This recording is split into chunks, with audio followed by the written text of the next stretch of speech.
જનતા પાર્ટીને ward number 16 અને સમગ્ર રાજકોટમાં વસતા મધ્યમ વર્ગ પરિવારોને માનસિક રીતે અને બંધારણની વિરુદ્ધ રીતે જે કન્નલગત કરવામાં આવે છે એ પ્રશ્નને વાચા આપવા માટે આજે રાજકોટ શહેર કોંગ્રેસના આગેવાનો ભાઈ શ્રી મહેશભાઈ, જસવંતસિંહભાઈ, ગુજરાત પ્રદેશ કોંગ્રેસના પ્રમુખ પ્રવીણસિંહ વણોલ, એવી જ રીતે ગુજરાત એનએસયુઆઈના પ્રમુખ નરેન્દ્રભાઈ, ડીપી મકવાણા સાહેબ,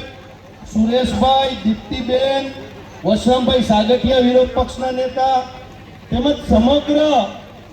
વોર્ડ નંબર 16ના હર હંમેશા ગરીબો માટે લડતા એવા અમારા વોર્ડ પ્રમુખ શ્રી સુરેશભાઈ તેમજ સમગ્ર ટીમને હું લાખ અભિનંદન આપું છું. આપ તાલીઓથી વોર્ડ નંબર 16ના પ્રમુખને આપણે બે હાથ ઊંચા કરી અને તાલીઓથી વધાવશું.